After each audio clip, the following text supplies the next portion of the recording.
Garis besar isi jurnal. Jurnal yang ditulis oleh Valentina Napitulu pada tahun 2017 tersebut membahas mengenai peraturan menteri tentang moratorium izin penangkapan ikan di zona pengelolaan perikanan Republik Indonesia. Ada 3 permasalahan yang diangkat. Yang pertama yaitu status hukum kapal berbendera asing yang SIPKI dicabut oleh Kementerian Kelautan dan Perikanan. Jadi, statusnya bukan kapal pengangkut ikan lagi dan tidak diizinkan untuk melakukan pengangkutan ikan di wilayah kedaulatan negara berpantai yang bersangkutan. Untuk melakukan izin pelabuhan harus mengajukan ke pelabuhan umum. Ketika kapal kembali ke negara bendera, prosedurnya harus memiliki surat persetujuan pengiriman oleh master pelabuhan. Dan yang kedua, Satgas Pencegahan dan Pemberantasan Penangkapan Ikan Ilegal dibentuk untuk melaksanakan proses analisis dan evaluasi kapal asing yang akan menghasilkan audit. Berdasarkan hasil audit Satgas, Menteri Kelautan dan Perikanan akan memutuskan untuk mencabut SIUP, SIPI, dan SIPPI. Namun, pada peraturan yang lebih tinggi, Harbor Master dapat menangkap kapal hanya dengan perintah pengadilan tertulis karena kasus pidana atau perdata.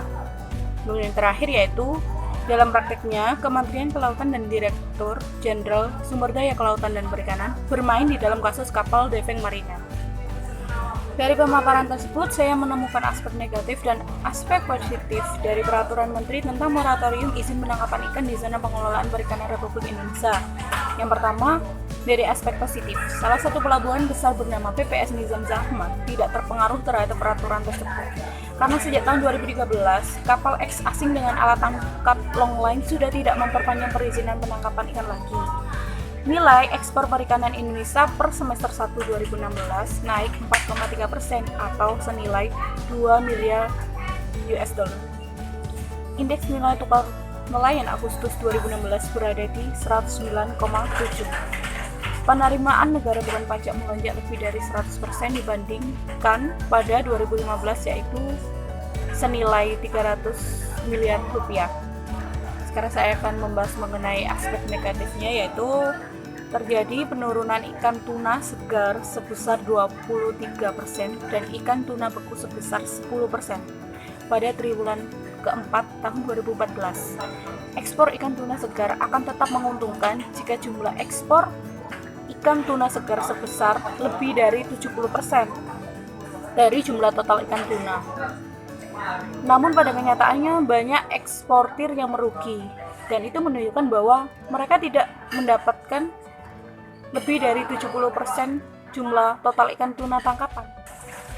Sikap saya terhadap peraturan setuju, namun ya perlu adanya evaluasi agar tepat sasaran dan terjaminnya keadilan.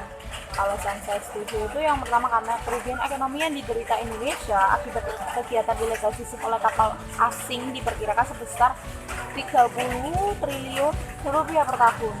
Dengan perhitungan didasarkan pada adanya 25% potensi perikanan yang dicuri atau sekitar 1,6 juta ton dengan harga jual ikan senilai 2 US dollar per kilogram.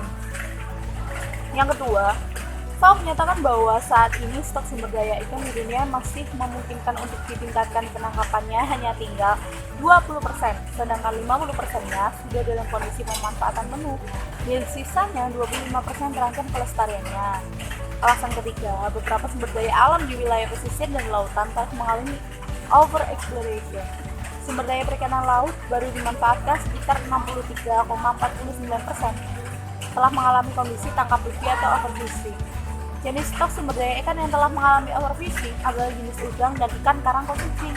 Alasan yang keempat, terdapat modus operandi IUUF di bagian administrasi yaitu melakukan pendaftaran palsu, tidak memiliki dokumen terkait serta dalam pemalsuan logbook, sementara di bagian fisik kapal, pelaku menggunakan bendera ganda, nakoda dan anak buah kapal asing serta alat tangkap terlarang.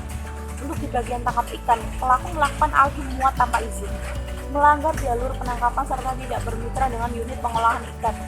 Adapun produksi ikan yang tidak dilaporkan mencapai 1,4 juta ton. Seharusnya jumlah produksi ikan yang diperoleh ialah 7,4 juta ton. Namun hanya 6 juta ton produksi ikan yang dilaporkan. Ini sangat merugikan Indonesia tentunya. Alasan yang kelima, kegiatan penangkapan ikan di zona ekonomi eksklusif dan ekspornya yang tidak termonitor sekitar 4.000 kapal. Tidak hanya itu, kapal ekspor dengan penetapan pengadilan sebanyak 475 kapal kapal-kapal illegal fishing yang melanggar daerah penangkapan sebanyak 1.275 kapal dan kapal impor sebanyak 650 unit dengan anak buah kapal asing yang tidak membayar iuran. Alasan yang keenam, kemarin terjadi hasil tangkapan kapal diangkut ke luar wilayah pengelolaan perikanan negara Republik Indonesia.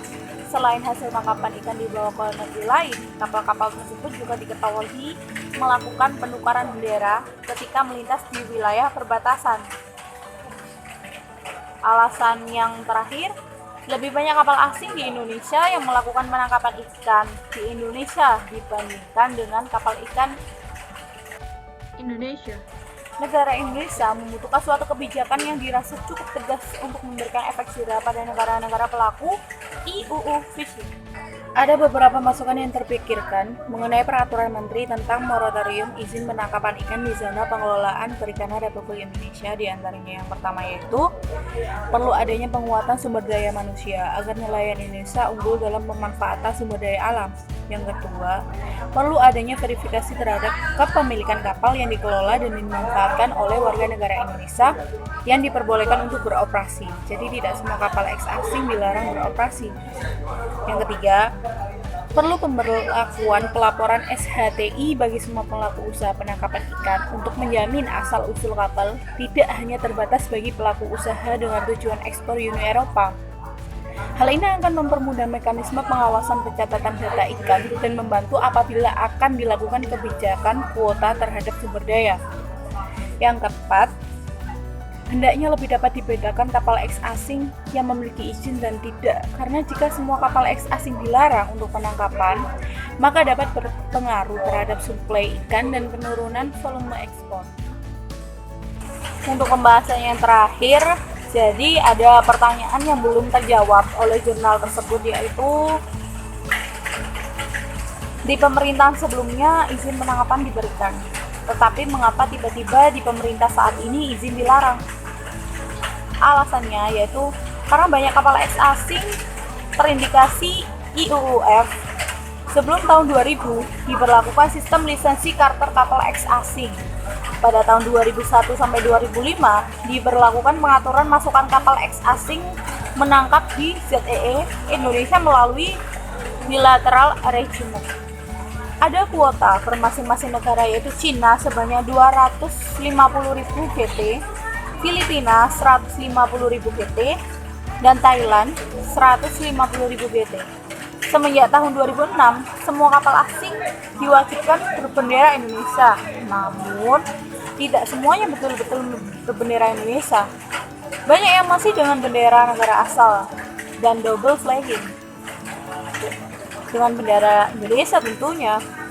Pada tahun 2010 sampai 2014, ada banyak kapal eks asing yang senyatanya belum berganti bendera masuk lebih banyak dengan rencana UPI terpadu. Mereka boleh bawa kapal besar selama buat UPI besar, tapi UPI-nya tidak ada bahan baku, karena kapalnya menangkap ikan dan langsung bawa pulang atau keluar dengan transpayment di tengah laut. Oleh sebab itu, pada akhir 2014, kapal eks asing dilakukan moratorium dan dari hasil ANEF ditemukan 100% kapal eks asing yang berizin telah melakukan pelanggaran. Dari kapal berizin tersebut, diindikasikan di copy 5-10 kali tiap izin kapal. Bila terdapat kata yang kurang berkenan, mohon maaf lahir dan batin. Selamat berbuka puasa.